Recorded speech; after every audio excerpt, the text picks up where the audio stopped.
still running, Richard. And still going. Look at this. Watch this. Really? Y'all see that? Look at that.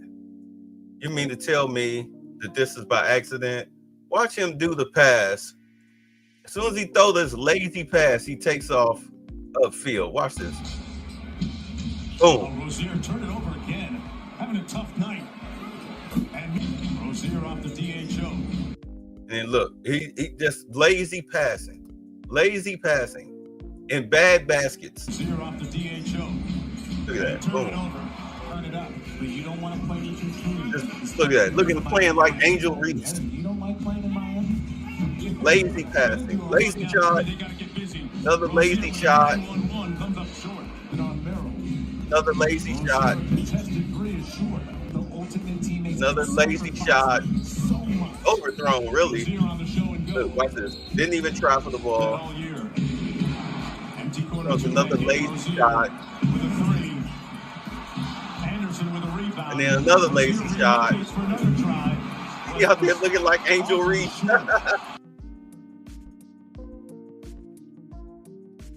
Yeah, so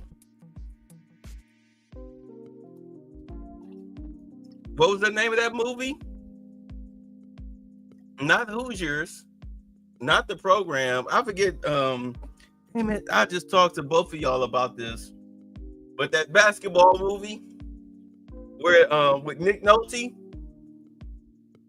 where the guy he was point shaving, you could see the player looking up at the clock. Looking up at the clock. And he was like, man, this dude, he's point shaving. You can clearly see this dude was throwing the ball up, just throwing it up for grabs. Lazy passes and everything. So let's get to the press conference. Because, we don't go by the news clips. We actually watch the press conferences here. So let's hear what Kash Patel and the FBI had to say.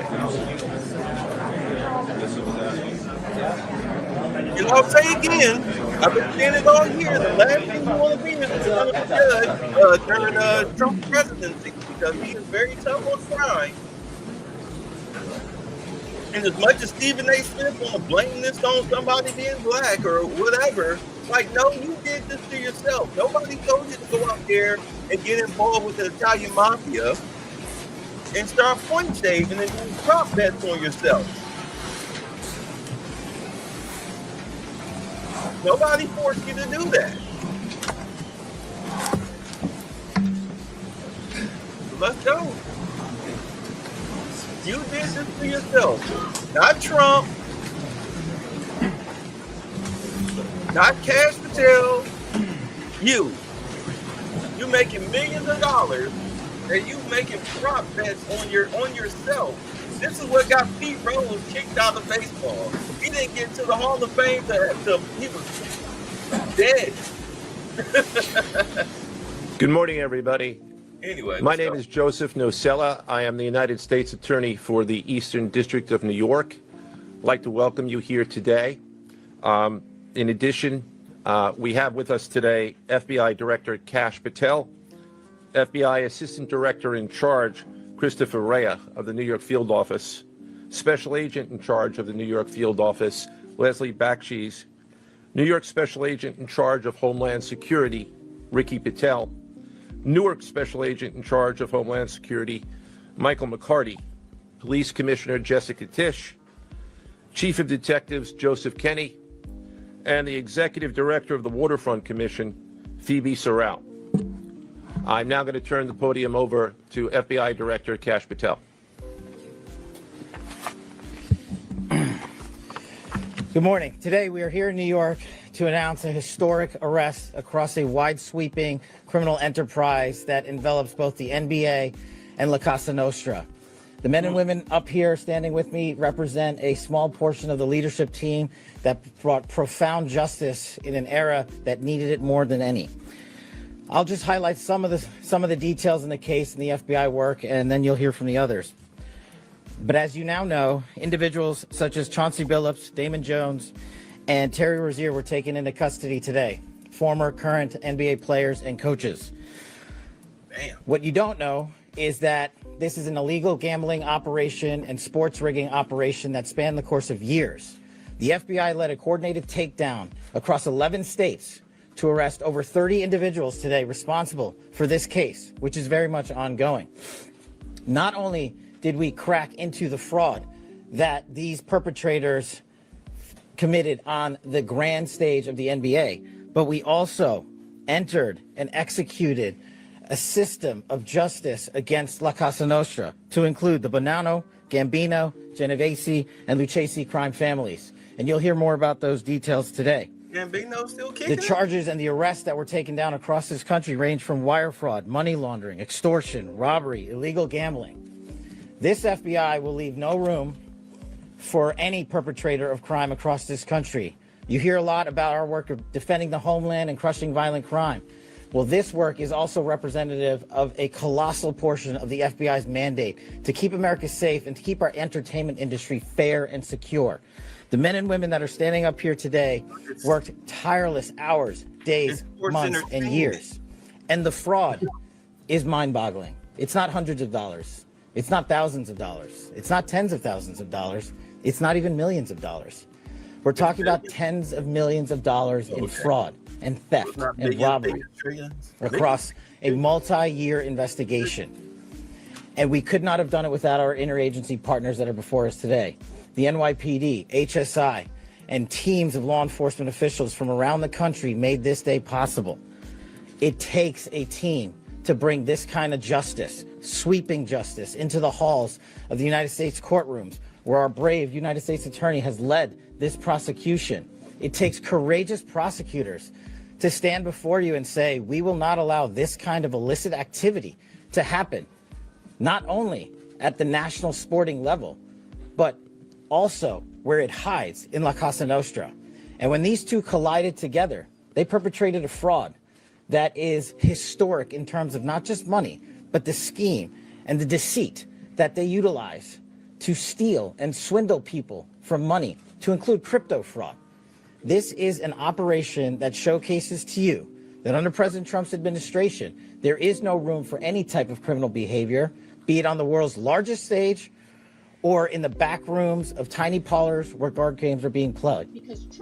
We are proud to stand here today with the men and women of the FBI and this legal team.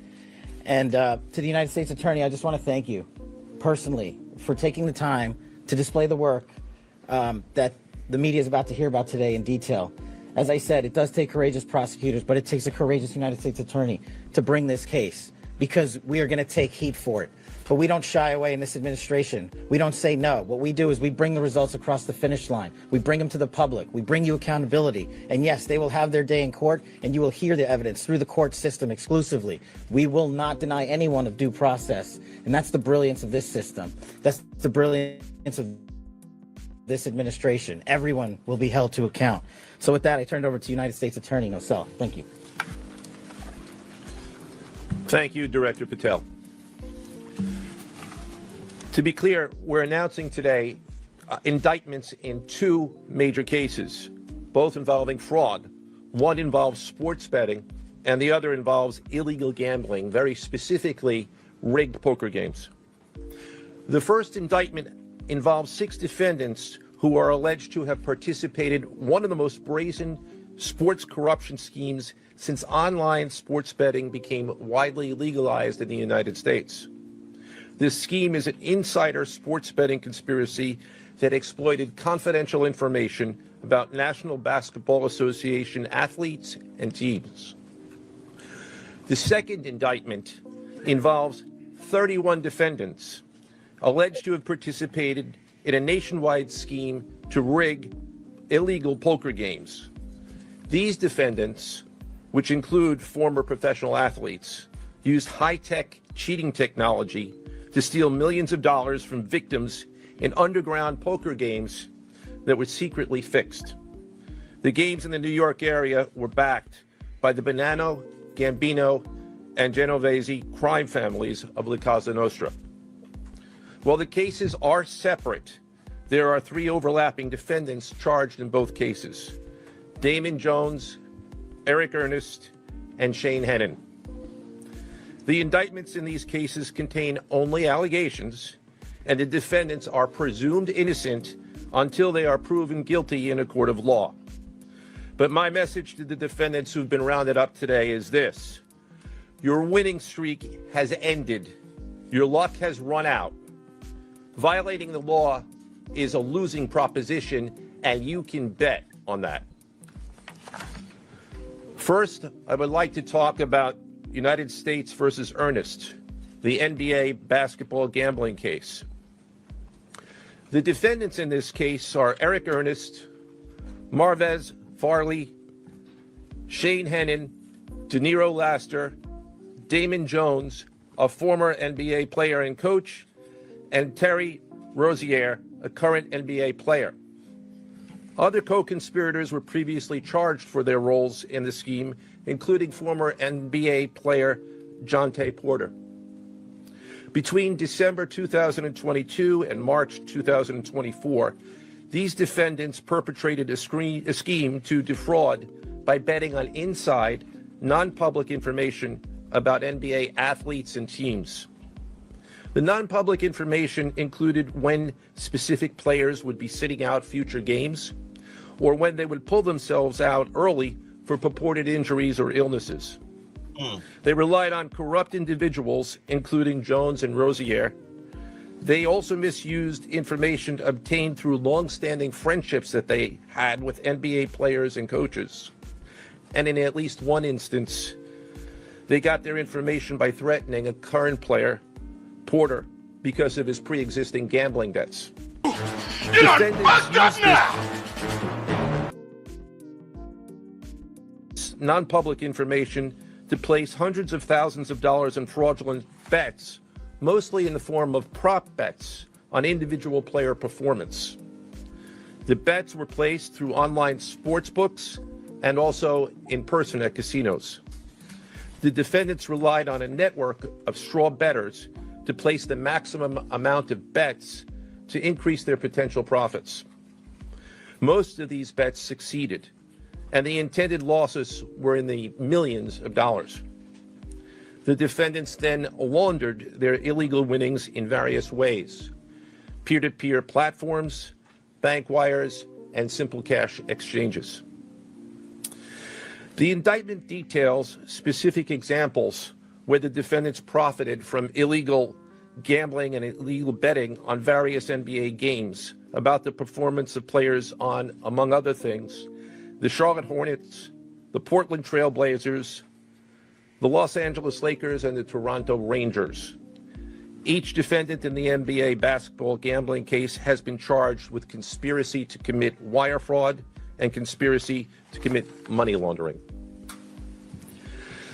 Now, I would like to turn to the other case, United States versus Aiello, the rigged poker game case. Beginning as early as 2019, the defendants in this case orchestrated a scheme to use wireless cheating technology to run rigged poker games across the United States, including in the Hamptons, Las Vegas, Miami, and Manhattan.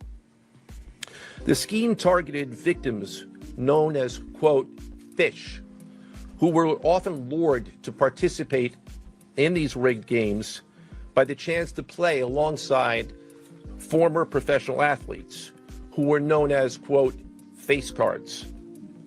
The so-called face cards included the defendant Chauncey Billups, who at the time of the scheme was a former NBA player and is currently the head coach of the Portland Trail Blazers, and also Damon Jones, a former NBA player and coach. What the victims, the fish, didn't know is that everybody else at the poker game, from the dealer to the players, including the face cards, were in on the scam. Once the game was underway, the defendants fleeced the victims out of tens or hundreds of thousands of dollars per game. The defendants used a variety of very sophisticated cheating technologies, some of which were provided by other defendants in exchange for a share of the profits from the scheme. You know what? I'm gonna pause it because I have to pause. I can't just let it roll and not get dinged by Forbes for using their material. But I remember the last card game that I played. Well, actually, it was like we played cards. I smoked them in the hand. We were playing spades, and I was smoking it. Me and my partner, we were smoking them. And I guess the fellas didn't like that I was celebrating. So then we wound up playing again, like a couple hours later, and my partner was throwing the game. And I knew what it was after we lost the second hand. I was like, hold on. I was like, bro, why are you playing out of turn and whatnot? Costing us books and everything. I said, oh, okay. So I just went ahead. I didn't say anything. I just went ahead and finished the hand. But luckily, there was nothing being betted on. But the thing was that the guys just wanted to get their lick back through the card game. And it was fine. So what they're talking about, and I know you guys have heard this on the news, at least those of you who've been listening to other podcasters that have been talking about like an illegal poker game. This is what they're talking about. That was an illegal poker game. They set the guy up like there was an old Robert Redford movie that came out called The Sting. This is exactly what they caught these players up in. They caught them up in The Sting. All right. For example, they used off-the-shelf shuffling machines that had been secretly altered in order to read the cards in the deck, predict which player at the table had the best poker hand, and relay that information to an off-site operator. The off-site operator sent the information via cell phone back to a co-conspirator at the table, and that person at the table was known as the quarterback. The quarterback then signaled secretly the information he had received from others to others at the table, and together they used that information in order to win their games and to cheat the victims. Defendants used other cheating technologies such as poker chip tray analyzers, which is a poker chip tray that secretly reads cards using a hidden camera, special contact lenses or eyeglasses that could read pre-marked cards. These same, I do understand they use these same techniques in Vegas. Just so you know, they use these same techniques in Vegas. When you go to Vegas and you go to the casinos in Vegas, they use these same techniques. That's how they know so much about it. Except it's legal for the casinos in Vegas to use them. They just don't say anything. They turn the other way. They look the other way. And an X-ray table that could read cards face down on the table. What you see depicted on the screen right now is an example of the X-ray table that reveals the cards. Although they are face down on the table, they can be read because of the X-ray technology. The mafia, specifically members and associates of the Bonanno, Gambino, and Genovese organized crime families, had pre-existing control over non-rigged, illegal poker games around New York City.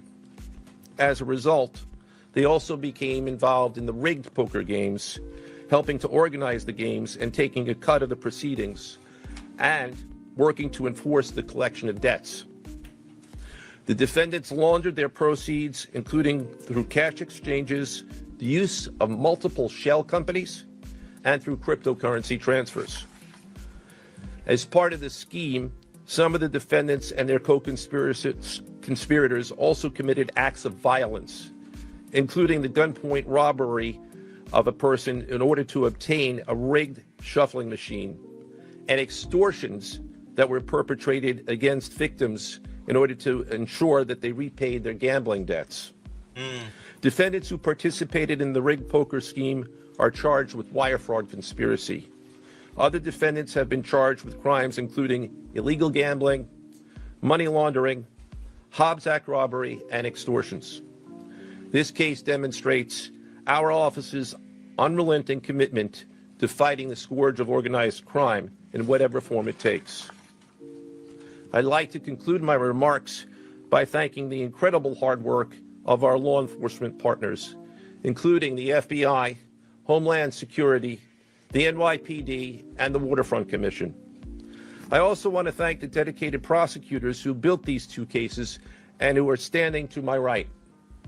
Benjamin Weintraub, David Bourbon, Caitlin Farrell, Michael Gibaldi, Irisa Chen, and Sean Sherman. They had the assistance of paralegal specialists Liam McNett, John Schneider, Marlene Bosler.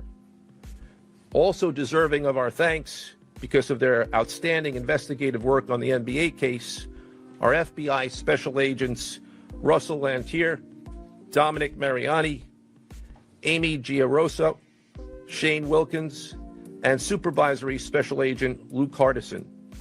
On the rigged poker game scheme, outstanding work was performed by FBI Special Agents Thomas Cribbin, Jeff Boriola, Jonathan Corona, Alexander Silverman, Amy Campanaro, and Supervisory Special Agent Michael Malahy, as well as NYPD Task Officer James McCullough, and from Homeland Security, Supervisory Special Agent Charles Freund, and from the Waterfront Commission, Detective Paul Shimborski.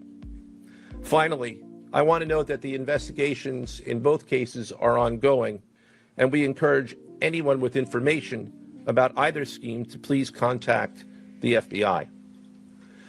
Now I would like to turn the podium over to Special Agent in charge of the New York Field Office, I should say the Assistant Director in charge of the New York Field Office of the FBI, Christopher Rea. Chris? You know how they, here's the thing. Because this was a case that happened, I think, with the Akron Zips, the AAA Battery football team up in Ohio, where you had some guy who was betting thousands of dollars on a AAA football game. And the thing about it is that how Vegas or gambling houses, how they get tipped off that something weird is going on is when there's an unusual bet as far as like unusual monetary bet on something that is very obscure. All right. I mean, they get unusual money bets on like regular football games, like, oh, this person is going to kick the first field goal or make the first catch, things like that. They call them prop bets. They call them prop bets. Like, I mean, like people are making like thousands of dollars off of Angel Reese missing her first basket. It's a prop bet. They're making thousands of dollars because, you know, she's a horrible basketball player. But at any rate, when you have a small team or a small prop bet going on, and suddenly somebody props down $3,000 on like a point spread or a prop bet, and then there's like a constant supply of that, this same person or persons keep making these unusual bets on like prop bets on something very obscure or whatnot, it triggers them to notify the FBI of, hey, look, we got this guy or this person or persons making large sums of money bets against this certain situation, and they're winning. It doesn't make sense. Something's going on. And as you saw in the earlier video, the guy with the lazy passes and whatnot, and the lazy shooting, clearly he was in on something. And now, because of, and do understand that back when everything was cash, the FBI actually had to do some serious legwork. But now we have pretty much moved away from a cashless society.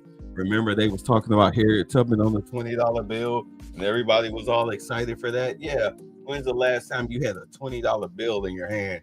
At any rate, we're in a cashless society, so everything is blockchain. It's easy. It's so easy to trace the money now because you just follow the blockchain. You can't mask the blockchain.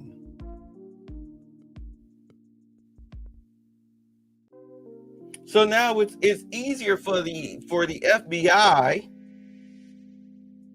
or even your local Andy Fife Police Department, if they have the resources or really dedicate themselves to it, to just follow the money. And next thing you know, you're getting perp walked. But I digress. All right, thank you, Joe. As always, we appreciate the partnership here. Can't do any of this without you and your team, so thank you. Also want to publicly thank the director for coming down from D.C. The director's a very busy person, and for him to come down should tell you the importance of this historic case. I'm Christopher Rea, the Assistant Director in charge of the FBI New York Field Office. Today, as you've heard, our office conducted a massive nationwide takedown from 2 indictments of 34 defendants for their alleged involvement in 2 separate illegal poker and sports betting schemes where, as you heard, the odds were rigged in their favor. Among these defendants are 13 members and associates of the Bonanno, Gambino, and Genovese crime families, to include capos and soldiers from these families. Additionally, as you heard, current and former NBA coaches and players are also implicated, to include Chauncey Billups, Damon Jones, and Terry Rozier. 3 of the named defendants are charged for their alleged roles in both schemes. This alleged illegal gambling operation hustled unwitting victims out of tens of millions of dollars and created a financial pipeline for La Cosa Nostra to help fund and facilitate their organized criminal activity. Victims were attracted to play alongside well-known professional athletes and coaches like Chauncey Billups, only to be unknowingly deceived through rigged shuffling machines, fixing the odds in their favor, as alleged, and as you just heard from the U.S. Attorney's Office. This alleged scheme wreaked havoc across the nation, exploiting the notoriety of some and the wallets of many to fund the Italian crime families here in New York. Let me be clear about this fact. The FBI has not and will never take their eye off the ball when it comes to Italian organized crime in this city, specifically the LCN and the 5 families here in New York. We are. Can we like kind of giggle snort that you still have the mafia operating in 2025? Like, I'm sorry, like what? This is the best you can do. This is the best you can do with sports gambling, and then you get pinched for it. You get pinched for sports gambling. You're the mafia. This is the best you can do. You can't shake down the Starbucks. Okay? You can't shake down a Walmart. You can't shake down corporations. So now you move to sports gambling, and now you're looking at 25 to life easy because this is the best you can do. Ooh. And the blockchain is just killing you. Not going to permit any criminal enterprise, whether it be Italian organized crime, Asian organized crime, Eurasian organized crime. We're not going to permit any of those organized crimes, families, and organizations to operate in our city or our country, as evidenced by the 11 states that were also participating in this operation today. The FBI office here in New York remains committed to eradicating all unlawful revenue streams fueling this criminal activity. As with most cases we've worked, this is only the tip of the iceberg for the FBI and the U.S. Attorney's Office. Our LCN squad agents and analysts are continuing to work day and night with the Eastern District of New York to ensure members and associates of the 5 families cannot continue to wreak havoc in our communities.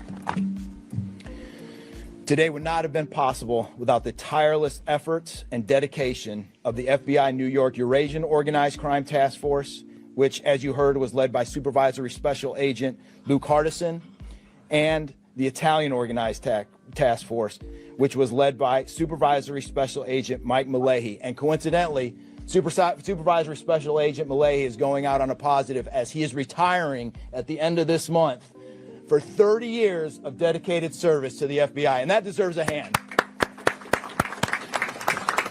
He's what we call a legend here at FBI New York. Additionally, obviously, we cannot do this alone without our partners. I want to extend my appreciation to Homeland Security Investigations Special Agent in Charge, Ricky Patel. Of course, we do nothing in this city without the NYPD.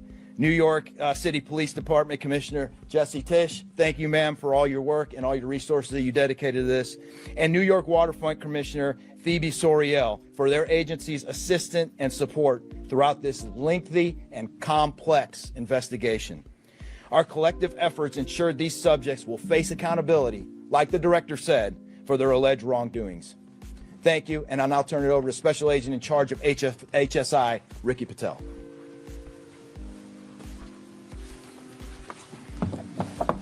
Thanks, Chris. Good afternoon, everyone. My name is Ricky Patel. I'm the Special Agent in Charge for Homeland Security Investigations here in New York. This morning, hundreds of special agents and investigators with HSI, the FBI, the New York Waterfront Commission, and the NYPD descended upon the homes of individuals who for years have operated with the false sense of impunity, a false sense of incivility. In the early hours of today, across 9 states, coast to coast, dozens of defendants were arrested and will face the consequences of their alleged crimes. This was their wake-up call.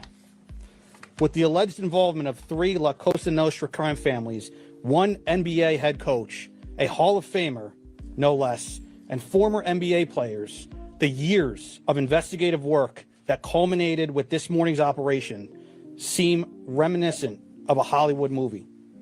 But this wasn't luck, and this wasn't theatrics. This was an evidence-driven, relentless, and unified effort among law enforcement. Through what we have dubbed Operation Royal Flush, HSI New York, along with our task force personnel from the Waterfront Commission, first uncovered this scheme more than 4 years ago. Agents and investigators dedicated countless hours and sleepless nights in identifying the criminal network, dissecting communications and patterns, and following the money with precision. We built the case, piece by piece, and what we discovered was a sprawling criminal enterprise that utilized cutting-edge technology and various methods of deception to dupe unsuspecting gamblers into paying up so that these defendants could cash out. As alleged, this sophisticated conspiracy cheated victims out of at least $7 million and placed the public and the defendants alike at risk. This case involved global reach, financial depth, and the patience to dismantle complex financial criminal enterprises from the inside out. When criminal organizations attempt to launder profits through our country, HSI connects the dots and shuts it down. To anyone who thinks intimidation, fraud, or violence will shield their profits, understand this. If you are exploiting our communities, expect HSI and all of our law enforcement partners at your door. I would like to thank all our partners here today. Obviously, the United States Attorney's Office for the Eastern District of New York, the Waterfront Commission, the FBI, the NYPD, and the prosecutors that will carry this forward. Today's arrests are not an endpoint. They are the start of accountability. Thank you, and I now turn it over to Police Commissioner Jessica Tisch.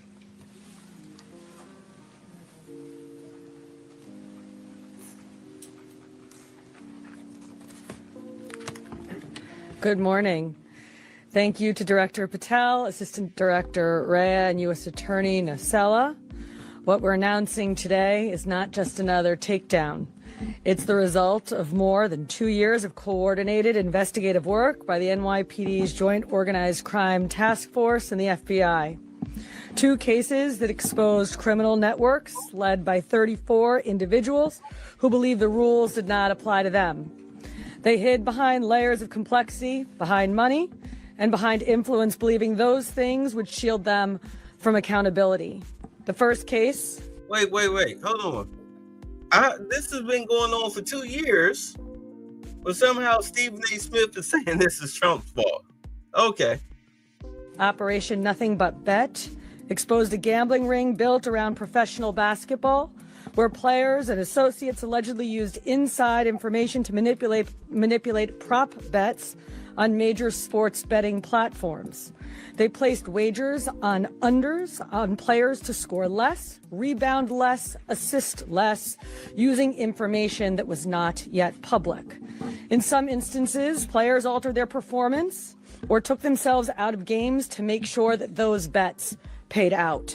One example occurred on March 23rd, 2023 in Charlotte.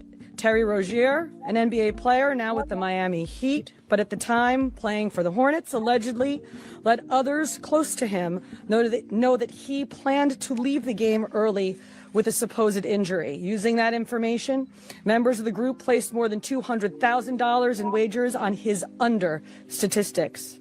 Rozier exited the game after just 9 minutes, and those bets paid out, generating tens of thousands of dollars in profit. The proceeds were later delivered to his home, where the group counted their cash. As the NBA season tips off, his career is already benched, not for injury, but for integrity. As a result of this investigation, 6 defendants, including Rozier, are now facing conspiracy to commit bank and wire fraud. In a second case, Operation Zen Diagram, investigators uncovered a long-running scheme in which members and associates of several well-known organized crime families rigged high-stakes poker games across the country. These operatives included capos and multiple soldiers from the Bonanno, Gambino, Lucchese, and Genovese crime families, bringing 4 of the 5 families together in a single indictment is extraordinarily rare. It reflects how deep and how far this investigation reached and the skill and the persistence it took to get here. That work uncovered a deliberate, technologically sophisticated operation designed to carry out their crimes.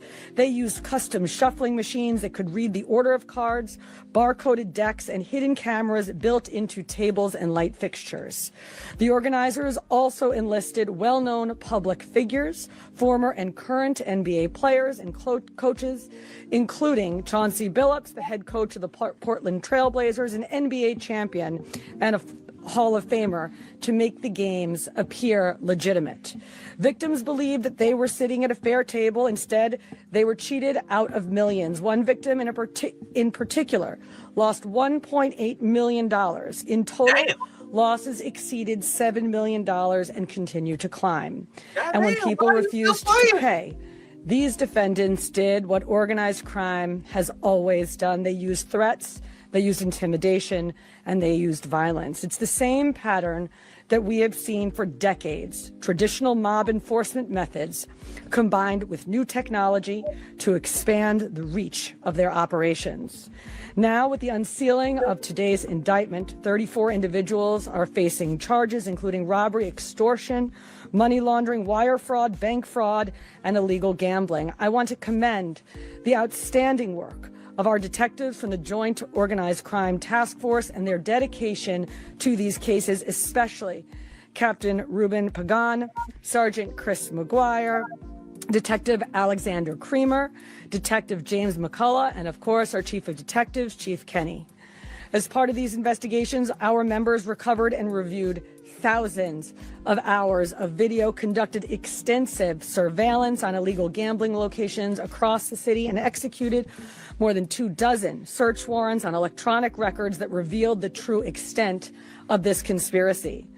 Once again, the work of our detectives, together with the FBI and the U.S. Attorney's Office, closed those gaps before they could widen further. The You know what? I'll say this again because I've had my frustrations with the government prosecutions or whatnot.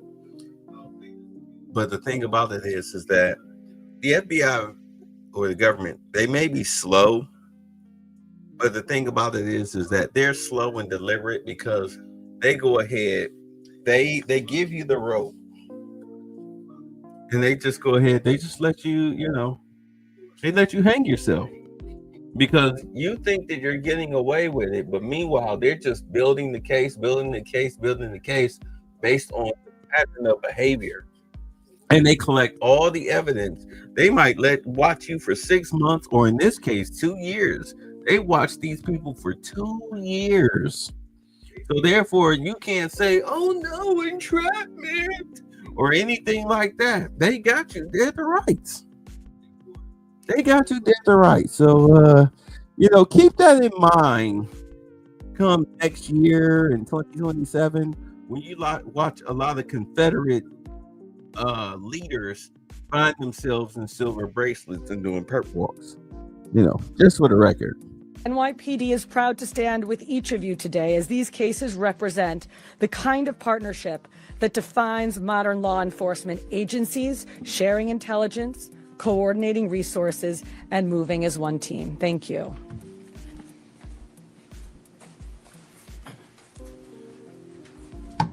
If anyone has any questions that they'd like to ask, now is the time. I had a question about the structure of the case. Is it the investigation into one case, did that lead into the discovery of the other? How could you talk more about the link between the two? I'm not at liberty to discuss either the background of the investigation itself or the investigation as it continues. So I'm afraid I can't really explain to you other than the fact that both cases have been unsealed today, and there was an overlap that has been discussed already with respect to certain of the defendants. Yes. Not that Border claimed that he had a gambling conviction. Did either Rozier or Billups or Daniel Jones claim the same thing at all? With respect to any allegations or defenses that have been made by any of the defendants, they will have their opportunity to present them in court. We're not here to air those at this time or to discuss them. Yes. You said the investigation is still ongoing. There seems to be several players referenced in the indictments, some that may potentially pass on information. Is there the possibility of future arrests of NBA players in connection to the sports gambling operation? As I said, I can't discuss ongoing investigations. The investigation is ongoing, which by definition means that there will be further evidence uncovered at a minimum. And there's always that possibility, but I can't comment any further with respect to that. Yes. Thank you. Director Patel, you had said in your comments, we're going to take heat for this case. Why do you say that? And what efforts might you take to counter that? It's not popular to go after some of the defendants that we went after today, but justice is served blindly. And how do we countermand that? Simple. The unsealing of these indictments today shows the force of the Department of Justice and our great Attorney General and the leadership that we have at the FBI and the team here to specifically mete out justice. And look, let's not, mince words. This is the insider trading saga for the NBA. That's what this is. That's why we are going to take heat. But as the evidence comes out, as the indictments are unsealed, you will see the extensive work these men and women put in, countless hours over years, and that's how we countermand it. So the dates on these indictments that were filed are October 9th and October 16th. Can you talk about the timing of moving in now? Why now? We will not publicly discuss the timing of when we do takedowns. I will only say that we do takedowns in a coordinated fashion with our law enforcement partners and the U.S. Attorney at the appropriate time to make sure that we ensure the integrity of the investigation, as the United States Attorney said, an investigation that is very much ongoing. Director Patel, you said insider trading for the NBA. What are the implications of this case for other sports leagues and for the legal gambling industry in general? Simple. If you're participating in the legal gambling industry, you got nothing to worry about. If you're participating in illegal conduct, you got everything to worry about, and this case shows it. Did the illegal conduct cross with the legal sports betting platforms in any capacity? And if so, is that the search warrants that the police commissioner just referenced? I'm not sure I quite understand your question. You're asking if the illegal conduct. If it crossed with like the sports betting industry or the online sports. The sports books themselves are victims in this case. They themselves did not, as far as our investigation has concluded, they did not perpetrate anything unlawful. Are you able to say which sports books or online outlets they use to make these bets? I'm not going to respond to that at this time, but that information will be made public. Yes.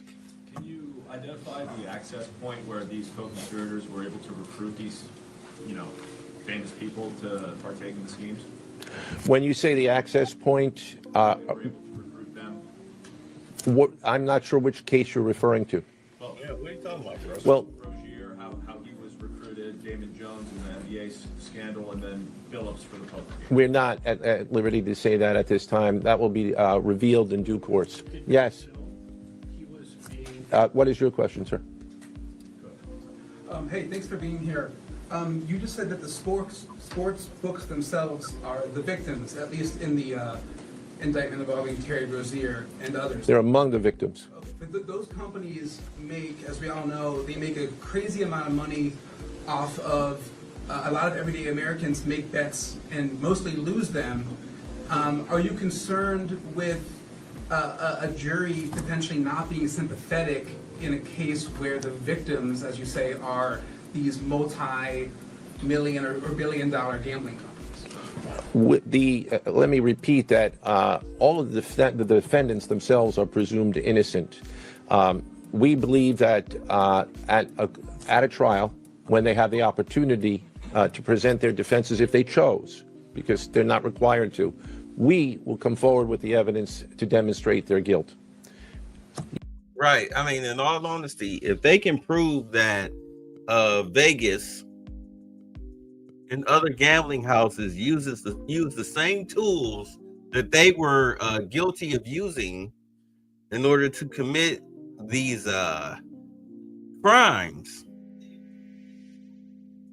and prove that the tools that these gambling houses are using, that if they're legal in whatever state that they were using them in, if they can show that they also have a license to use these same tools, all right, they're licensed and bonded by the state to be able to use these same tools, then they're going to walk scot-free. But the problem is that they're not licensed and bonded to use the same tools that these gambling houses are using. So therefore, they have committed fraud, therefore enjoy prison. Yes.